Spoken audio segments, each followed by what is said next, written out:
We're not too far away now from hosting one of the world's greatest sporting events, the 2010 FIFA Soccer World Cup. And everybody's talking about how much chaos is it going to create. Are the stadia going to be ready on time? How much extra are the restaurants going to charge?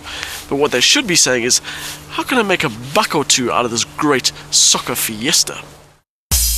And the obvious answer would be by carting around the millions of tourists that are apparently going to be heading our way.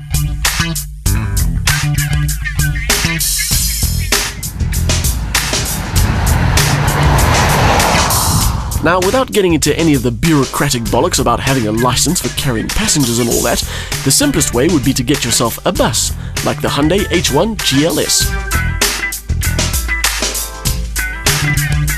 It carries 9 people, including the driver, in 3 rows of seats, and it is amazingly passenger-friendly. I've driven a few vans in my time, and until this one came along, I thought the recipe was pretty simple.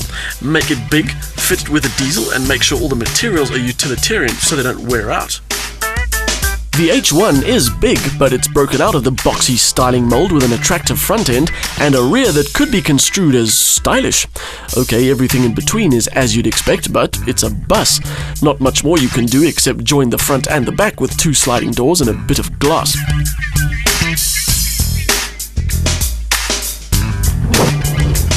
Still, your foreign passengers will feel that they've got their euros worth if you cart them around in one of these.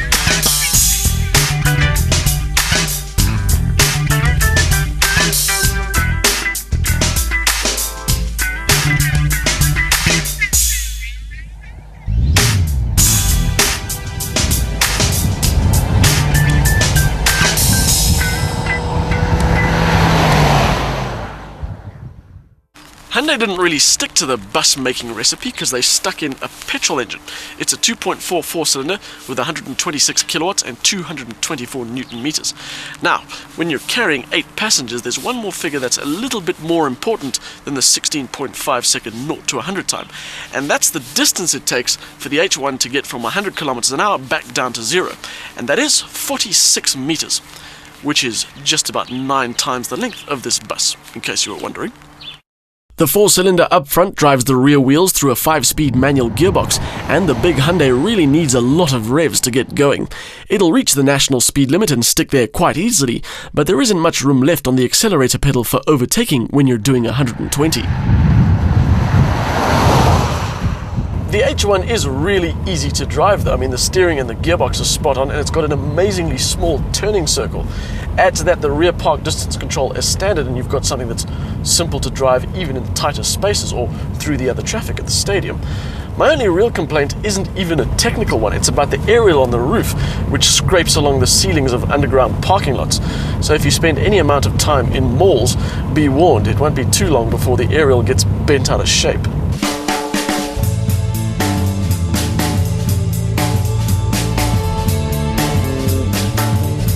As the driver of the H1, you have to concede that this thing is designed for passengers.